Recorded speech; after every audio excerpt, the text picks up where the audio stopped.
இயேசு கிறிஸ்துவின் நாமத்தினாலே இன்னும் ஒரு காணொளி வாயிலாய் உங்களை சந்திப்பதில் பெருமகிழ்ச்சி அடைகிறோம்.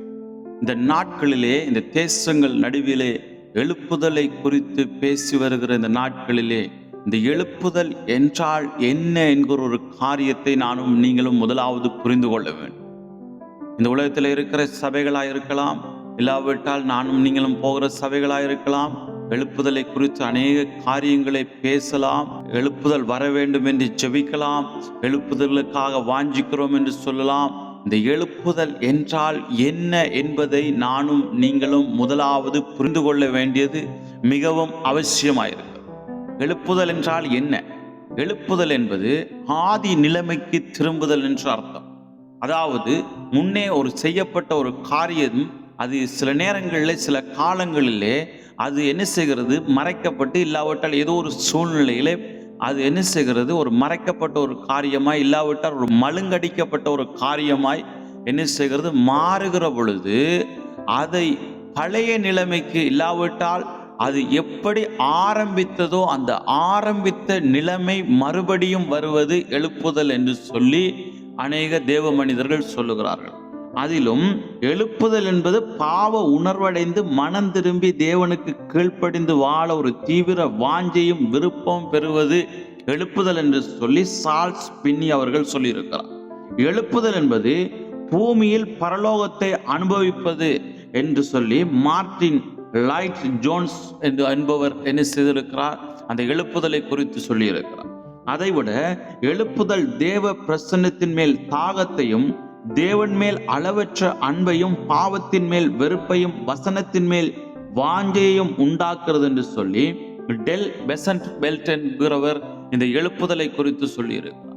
இந்த எழுப்புதலை குறித்து அநேக விதமாய் சொல்லி இருந்தாலும், எழுப்புதல் என்பதற்கான மிக பிரதானமான மூல காரணம் என்ன என்று நானும் நீங்களும் உற்று நோக்கி பார்த்தால், ஆரம்ப நிலைமைக்கு, ஆரம்பித்த அந்த நிலைமை, ஆதியிலே இருந்த அந்த நிலைமைக்கு திரும்புகிறது எழுப்புதல் ஆகும். அதைத்தான் எபேசு சபைக்கு சொல்லுகிற பொழுது, நீ ஆதியில் கொண்டிருந்த அன்பை விட்டாய் என்று உன் பேரில் எனக்கு குறை உண்டு என்று சொல்லி வெளிப்படுத்தல் 2வது அதிகாரம் 4வது வசனத்திலே சொல்லப்பட்டிருக்கிறது. இந்த எழுப்புதல் என்றால் என்ன? ஆதியிலே கொண்டிருந்த நிலைமைக்கு சபைகள் மறுபடியும் திரும்புகிறதை எழுப்புதல். கடந்த நாட்களில் நான் பேசினது போல, யுத்தத்திற்கு முன்பாய் நம்முடைய வன்னி பிரதேசமாயிருக்கலாம், இந்த இலங்கை தேசமாயிருக்கலாம், ஒரு ஆவிக்குரிய நிலைமை யுத்தத்திற்கு முன்பாகவும் யுத்தத்திற்கு பின்பாகவும் என்று இரு பிரிவுகளாக கடந்த நாட்களில் நான் உங்களோடு பேசினேன். அந்த 2 பிரிவுகள் மத்தியிலே ஆதியிலே யுத்தம் நடந்த 3 தசாப்த கால பகுதியிலே கடவுளை தேடுகிற, கடவுளுடைய சமூகத்திலே ஆவியிலும் அந்நிய பாஷையிலும் தீர்க்க தரிசனத்திலும் கடவுளை தேடுகிற காரியத்திலும் ஜனங்கள் அதிகமாய் தங்களுடைய இருதயத்தை திருப்பி கடவுள் மேலே வாஞ்சையாய் ஒரு எழுப்புதல் என்கிற ஒரு அனலை தரித்தவர்களாய் அவர்கள் வாழ்க்கை முறை, ஆவிக்குரிய ஜீவியம், அப்பேற்பட்ட ஒரு ஆவிக்குரிய தன்மை அவர்களுக்குள்ளே காணப்பட்டது. இந்த யுத்தம் நிறைவடைந்து கிட்டத்தட்ட இன்றைக்கு ஒரு 15 வருடங்களுக்கு மேலாக இருக்கலாம். இந்த 15 வருடங்களுக்கு மேலான இந்த நாட்களிலே யுத்தம் முடிவடைந்த பின்பு ஆவிக்குரிய சபைகளாயிருந்தாலும் சரி, ஆவிக்குரிய விசுவாசிகளாயிருந்தாலும் சரி, ஆவிக்குரிய விசுவாச குடும்பங்களாயிருந்தாலும் சரி, இந்த எழுப்புதலை குறித்ததான தாகம் உள்ளவர்களாய் இருந்தாலும் சரி, இந்த நாட்களில் இந்த ஆவிக்குரிய நிலைமை யுத்தத்திற்கு பின்பாக ஒரு பெரிய மாற்றத்தை கண்டிருக்கிறது. யுத்தத்துக்கு முன்பாய் கடவுளை தேடுகிற, கடவுளை சந்திக்கிற, கடவுளுடைய சமூகத்தில் இரவும் பகலும் தேடி கடவுளை வாஞ்சித்து, கடவுளை நாடி, கடவுளுடைய சமூகத்தில் தேவனை தேடுகிற, தேவனை சந்திக்கிற, தேவனுடைய சமூகத்தில் ஆவியில நிரம்பி அந்நிய பாஷையிலும் தீர்க்க தரிசனங்களினாலும் கடவுளுக்கு உண்மையாய் பயபக்தியாய் நடந்த ஒரு தேவனுடைய சேனை இருக்கு. இன்றைக்கு யுத்தத்துக்கு பின்பாய் அதே சேனை இன்றைக்கு தலைகளாய் ஒரு மாறி இருக்கிற ஒரு நிர்பந்தமான சூழ்நிலையிலே இன்றைக்கு இருக்கிறது என்பதை யாரும் மறக்கவும் மறுக்கவும் மேலாம். ஆதியிலே கொண்டிருந்த அந்த ஆவிக்குரிய தன்மையை இழந்து போய் இந்த நாட்களிலே இவர்கள் ஏனோ தானோ என்கிற ஒரு கிறிஸ்தவ வாழ்க்கை வாழுகிறதுனாலே எழுப்புதல் நம்முடைய தேசத்திலே நிச்சயமாய் எழுப்புதலுடைய வார்த்தையும் எழுப்புதலுடைய தன்மையும் குறைந்து போயிருக்கு. நான் ஏற்கனவே சொன்னது போல எழுப்புதல் ஆதியிலே இருக்கிற நிலைமைக்கு திரும்புதல் என்கிற ஒரு அர்த்தத்தின்படி இன்றைக்கு சபைகளானது ஆவிக்குரிய நிலைமைக்கு திரும்ப வேண்டும் என்பதே கடவுளுடைய பிரதான நோக்கமாயிருக்கிறது. ஏன் நானும் நீங்களும் பேச வேண்டும்? எதற்கு நான் மௌனமாய் இருக்காமல் இந்த காரியத்தை குறித்து உங்களோடு பேசுகிறேன் என்றால், இன்றைக்கு இந்த இலங்கை தேசத்தின் நடுவிலே ஒரு பெரிய எழுப்புதலை கடவுள் கட்டவிழ்க்கிறதுக்கு, ஒரு பெரிய எழுப்புதலை கடவுள் கொண்டு வருகிறதற்கு அவர் ஆயத்தமுள்ள தெய்வமாயிருக்கிறார். ஆதியிலே இருந்த, இன்றைக்கு யுத்தத்திற்கு முன்பாய் இருந்த நாட்களில் இருந்த ஒரு ஆவிக்குரிய நிலைமையை கடவுள் எதிர்பார்த்து அந்த நிலைமை மறுபடியும் கொண்டு வர வேண்டும் என்பது கடவுளுடைய இருதயத்தினுடைய ஏக்கமாயிருக்கிறது. இன்றைக்கு நானும் நீங்களும் இந்த வாழுகிற இந்த காலகட்டத்திலே, இந்த நாட்களிலே நானும் நீங்களும் ஆதி நிலைமைக்கு திரும்பாமற் போனால் இனி ஒரு காலம் நமக்கு வராது என்பதை நானும் நீங்களும் மறந்து போய்விடக்கூடாது. It's a time. இது மிகவும் ஒரு அருமையான நேரம்.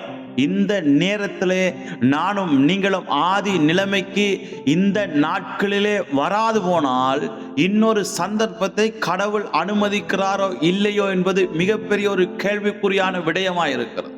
இந்த நிலைமை, இந்த தருணமானது நானும் நீங்களும் நாம் ஆதியிலே கொண்டிருந்த அன்புக்கு மறுபடியும் திரும்புகிறதற்கு ஏதுவான நேரம் என்று நிச்சயமாகவே நான் விசுவாசிக்கிறதுனால் உங்களோடு பேசுகிறேன். நிச்சயவிதமாய் கடவுள் நிச்சயவிதமாய் ஒரு எழுப்புதலை தேசத்தின் நடுவிலே கொண்டு வர விரும்புகிறார். நிச்சயமாய் கடவுள் இந்த சபைகள் நடுவில் ஒரு பெரிய எழுப்புதலை கொண்டு வர விரும்புகிறார். இன்றைக்கு சபைகளில் அநேக போராட்டங்கள் நடந்து கொண்டிருக்கிறது.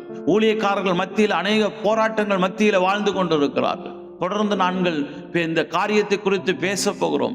தொடர்ந்து சபைகளில் நடக்கிற போராட்டங்கள், இதனால் சபைகள் ஆத்துமாக்கள் மத்தியிலே ஒரு ரட்சிப்பில்லாமல், ஒரு விடுதலை இல்லாமல், ஒரு ஆத்தும ஆதாயம் செய்ய முடியாதபடி மிகவும் ஒரு துர்ப்பாக்கியமான நிலை இன்றைக்கு ஆவிக்குரிய சபைகள் மத்தியிலே ஏற்பட்டிருக்கிறது என்பதை யாரும் மறுக்க முடியாது.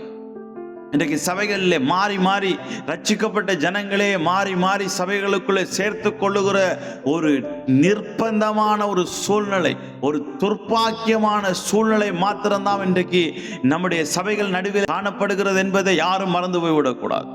இன்றைக்கு மாறி மாறி என்ன செய்கிறார்கள்?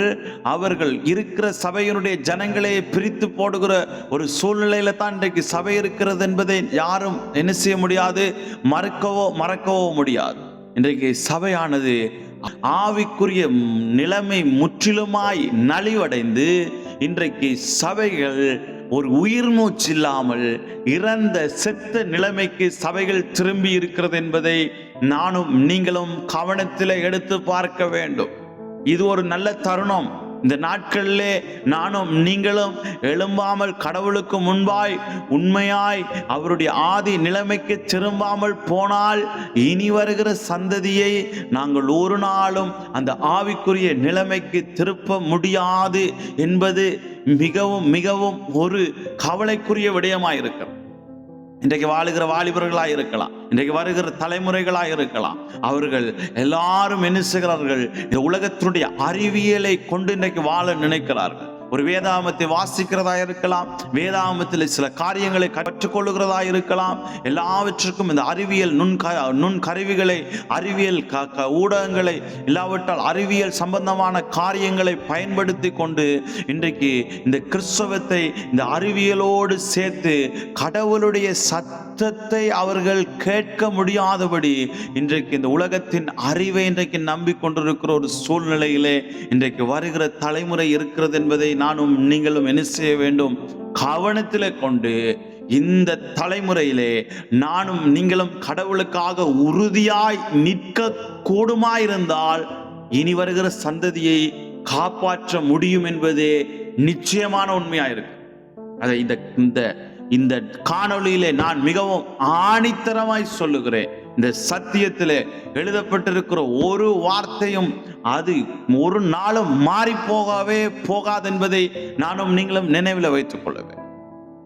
இந்த காலம் மிகவும் கொடியதா இருக்கிறது. இந்த நாட்களில் கடவுள் ஒரு எழுப்புதலை கொண்டு வராவிட்டால் இனி வருகிற சந்ததி பாவத்தின் சந்ததியாய், அழிவின் சந்ததியாய், கடவுள் பயமில்லாத சந்ததியாய், கடவுளுக்கு விருப்பமில்லாத சந்ததியாய், எழுப்புதல் என்கிற ஒரு வார்த்தை மறக்கடிக்கப்பட்ட ஒரு சந்ததியாய் இருக்கும் என்பதை நானும் நீங்களும் கவனத்தில் கொண்டு ஆதி நிலைமைக்கு நானும் நீங்களும் திரும்புகிறதுக்கு நம்மை அர்ப்பணிப்போம். கர்த்தர் தாமே உங்களை ஆசீர்வதிப்பாராக. ஆமேன், ஆமேன், ஆமேன்.